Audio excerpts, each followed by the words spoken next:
I want to start today with just a couple of riddles. So turn your minds on and get ready. I'm going to start with an easy one, and they're going to get a little bit harder. So, can you tell me what kind of a coat is always wet when you put it on? If you said a coat of paint, then you are right. Okay, second riddle. Paul's height is 6 feet. He's an assistant at a butcher shop. He has size 9 shoes and brown hair. What does Paul weigh?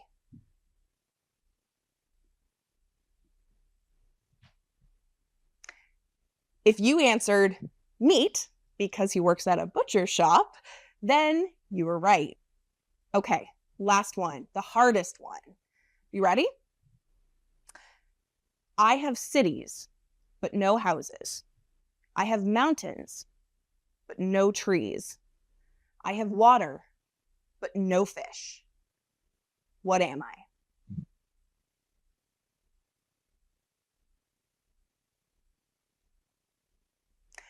This one might have been a little bit trickier. Did anybody get it?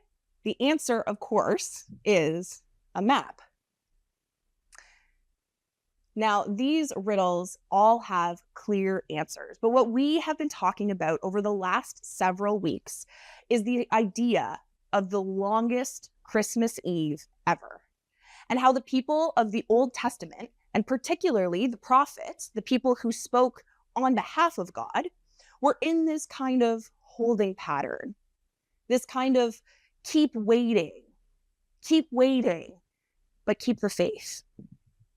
And they did this for hundreds and hundreds of years. Meanwhile, God, through those very same prophets, continued to drop hints and clues about the one who was coming, and how people would know that when this person came, that they were in fact the one they had been waiting for. And they left clues and hints about what would happen when this person finally arrived.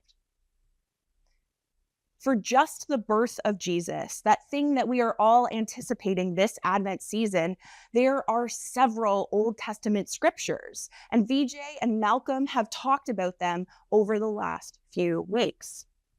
We learned in Isaiah that there was going to be a virgin who would give birth to God's son, and that God's son would be born as a baby, and that he would be given names like Wonderful Counselor, Mighty God, Everlasting Father, and Prince of Peace.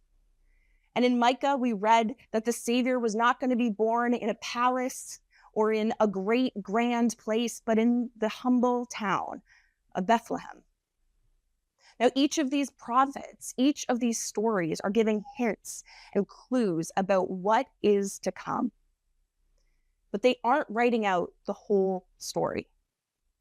They're making things clearer, but not clear. What we can glean from these passages, as well as the 300 plus other ones, is that the birth of Jesus was something that was highly anticipated. And yet, when it finally arrived, it was totally unexpected.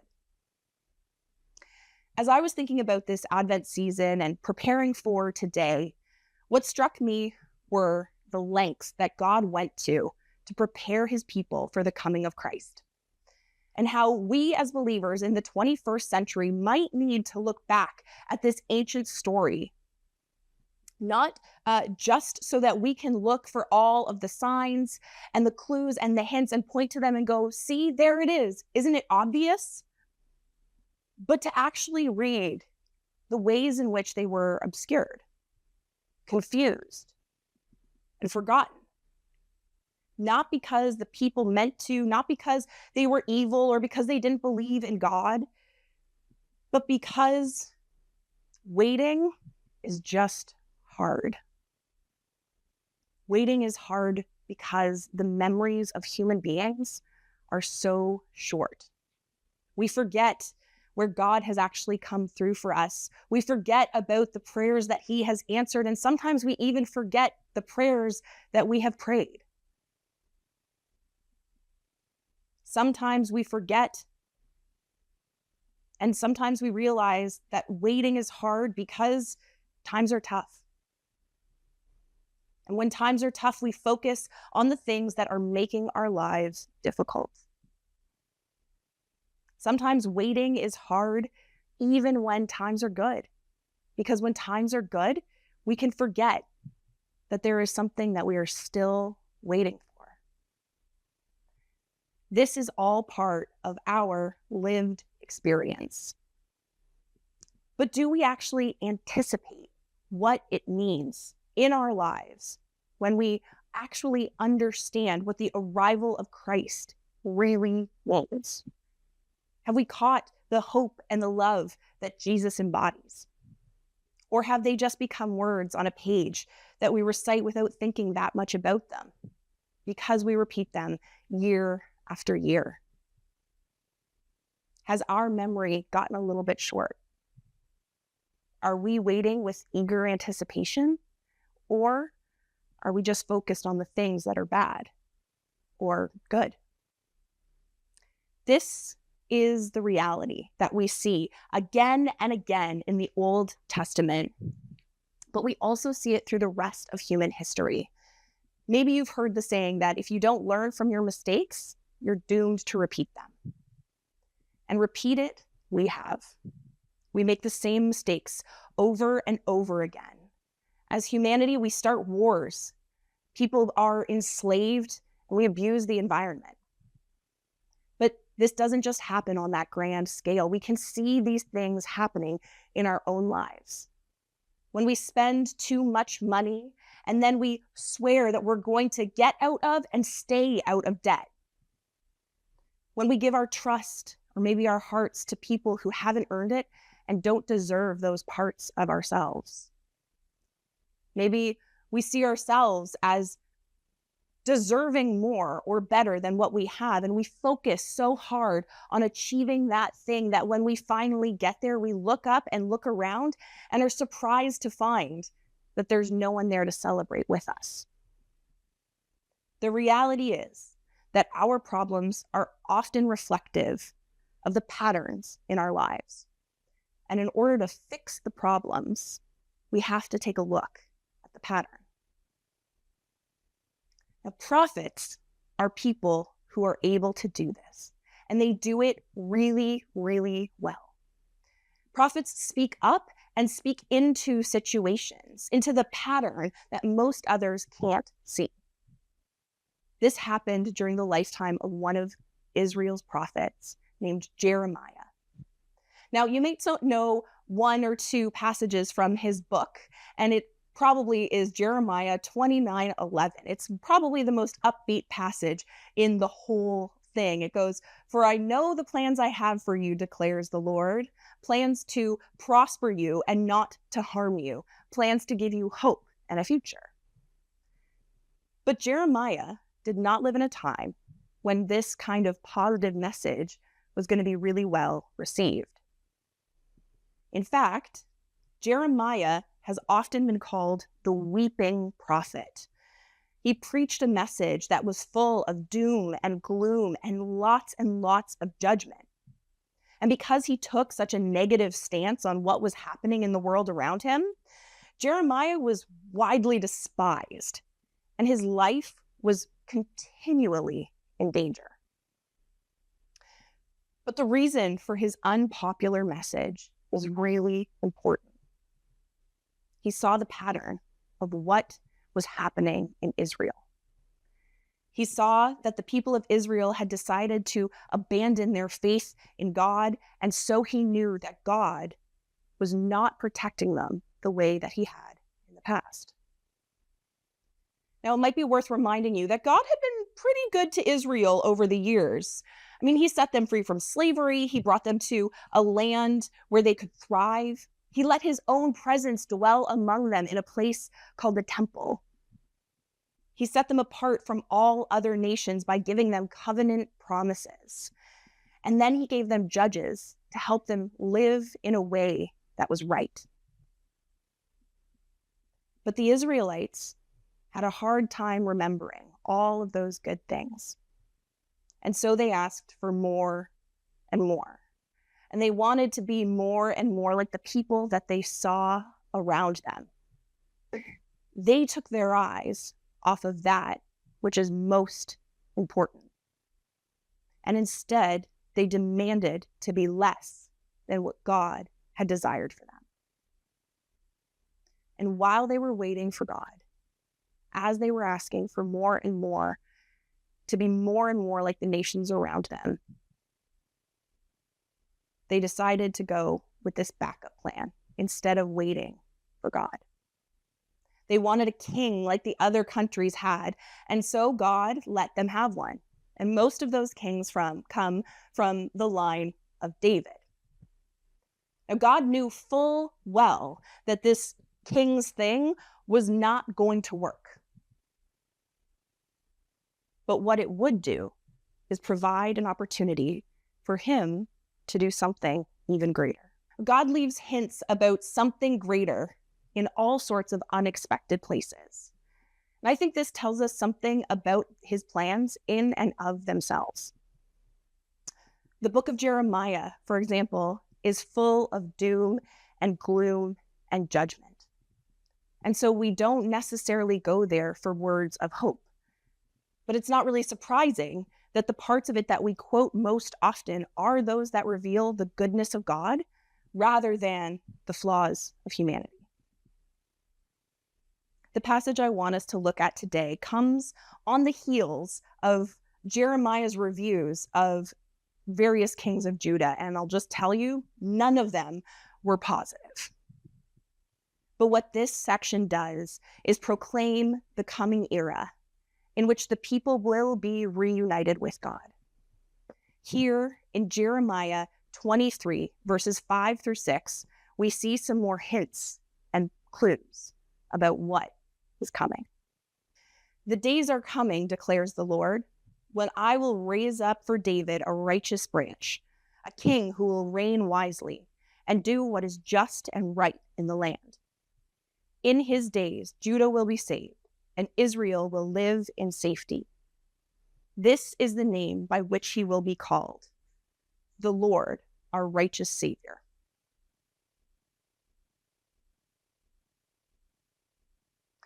Now, when we read these words, we go, hey, it's Jesus. They're talking about Jesus. But the people of ancient Israel didn't know the person of Jesus. All that they had were these clues and hints and ideas. But unlike the riddles that we did together at the beginning of this talk, there really wasn't a clear-cut answer. Actually, if I can be honest with you, some of the riddles that we did don't have clear-cut answers. When we were running through this sermon before we came in to record, one of my colleagues, one of the other pastors here at the Well, on that third riddle actually gave the answer Monopoly. And it kind of fits, doesn't it? It checks a lot of those boxes. And just like that, in the ancient world, people had prophecies, but they didn't know the answer. And so they had to offer their best guess. The days are coming, declares the Lord. But what days? And when are they coming? How soon will they be here? It's vague, isn't it? Of course, then Jeremiah's passage goes on to say that, there's going to be a good king who's wise and who does justice. And this is something that would have been totally unbelievable to the Israelites, who had mostly seen kings who ignored God and abused their power and their people. But of course, Jesus didn't show up like those kings. He showed up as a baby, born to a family that was not wealthy or powerful. And then it says next in Jeremiah that Judah will be saved. But why did Judah need to be saved? At this point in history, when Jeremiah is talking, the population didn't really need saving. They hadn't been invaded or conquered yet. But of course, Jesus didn't save people by overthrowing tyrants or winning wars. He offered salvation through faith. And then Jeremiah goes on to say that Israel is going to live in safety. But this is also a really odd thing to say. The ancient world wasn't necessarily one that people, were constantly in danger in, although it was probably more dangerous than the world we live in today. But what then does living in safety actually mean? But of course, Jesus doesn't take away the dangers of our world. What he does is offer security in knowing that God's good plan will eventually make everything right.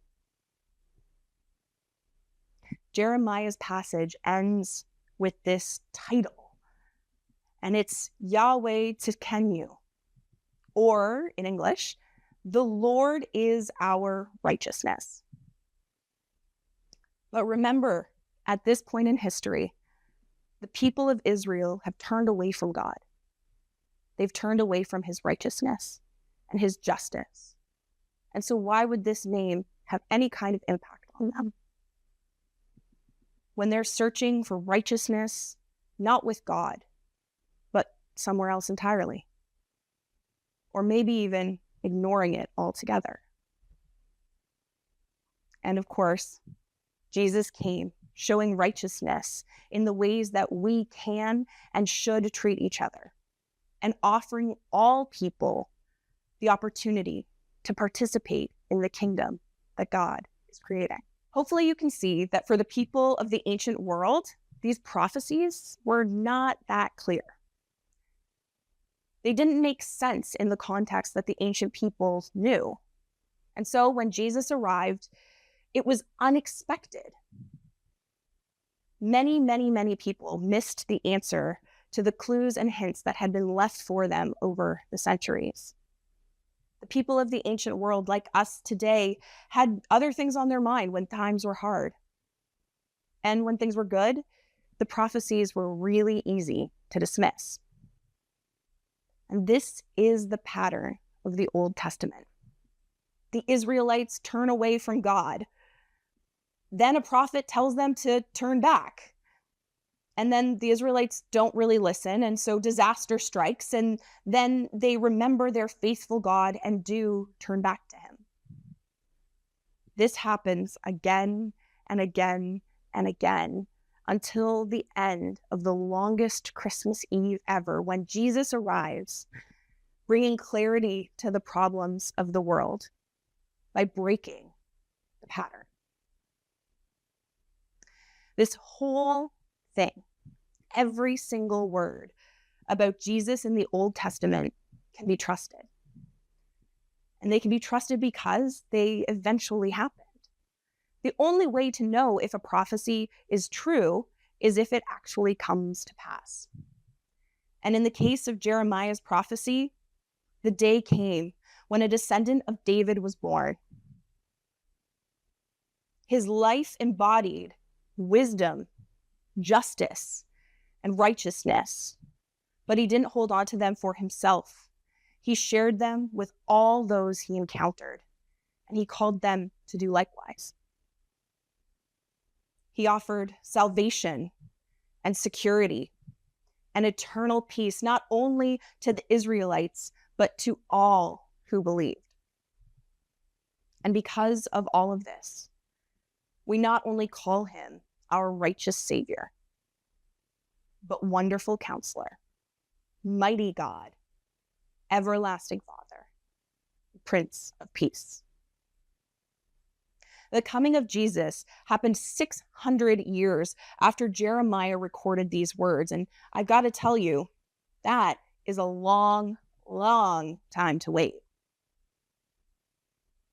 It's so long that it actually allowed for bad patterns to get embedded into people, into families, and into cultures. And it's something that we need to be aware of in our lives. We can look at this kind of overarching problem in the Old Testament, and we can say, well, we're on the other side of Christmas Eve, so, we're okay. We're doing fine. Or we can take a look at this story, recognize ourselves in it, we can see that maybe we have ignored the ways in which we've drifted away from the ideals that Jesus taught. And whether we did that on purpose, because of our family history, or because we simply stopped paying attention, distracted by all of the things that take up so much time in our lives. Advent is a season of waiting. And there are only a couple of days left. The waiting is almost over.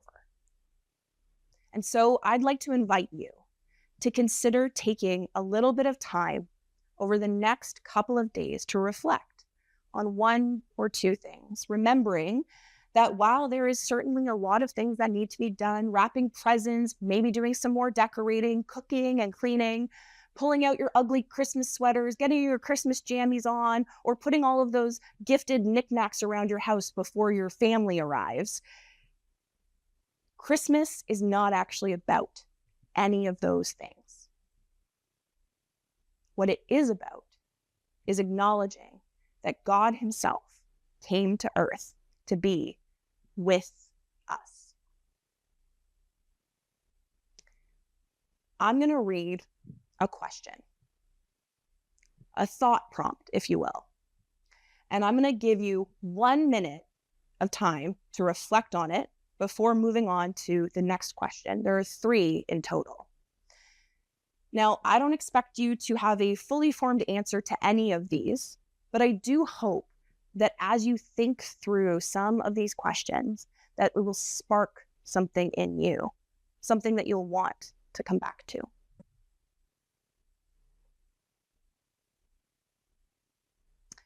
Human memories are short. What can you hold on to this holiday season? Where has God shown you His love?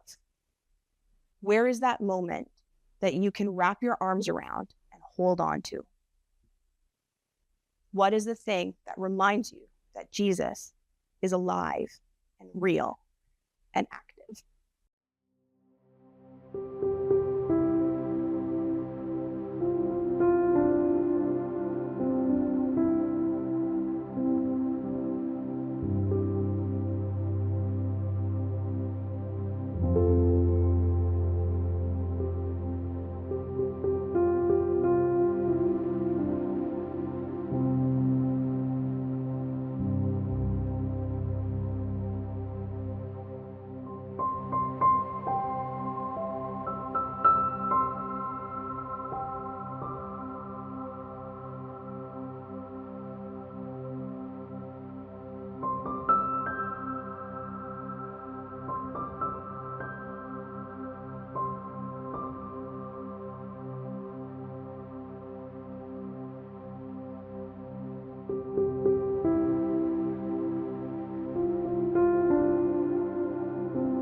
Sometimes things are hard. What are the patterns in your life that lead to problems? Are you busy, impatient, concerned with not having enough? Can you confess those patterns to God? Can you replace one small part of that pattern with something new?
Sometimes things are really good.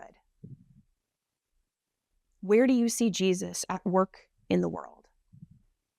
How can you be alert to what God might be doing in the world? Can you slow down enough to look for him?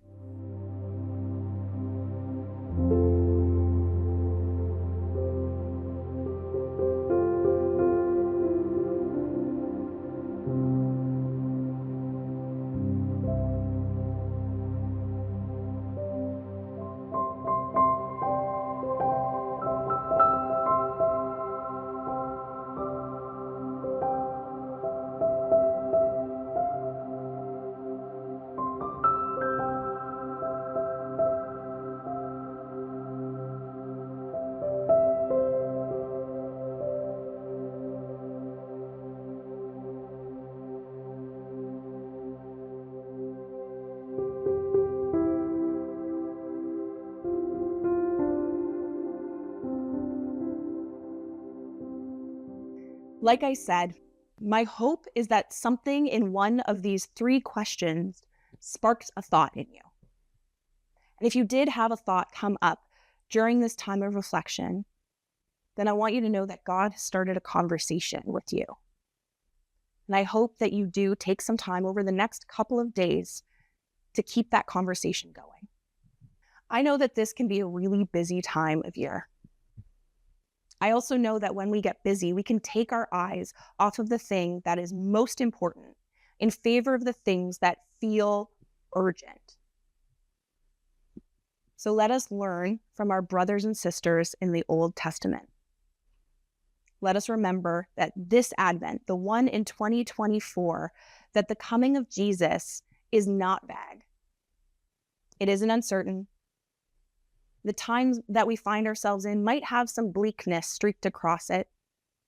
Maybe this is a particularly difficult time of year for you. But the one who loves you, the one who heals and redeems and forgives, is coming. He is already come. And he is the one that we celebrate. Because for us, Jesus is highly anticipated, but never unexpected.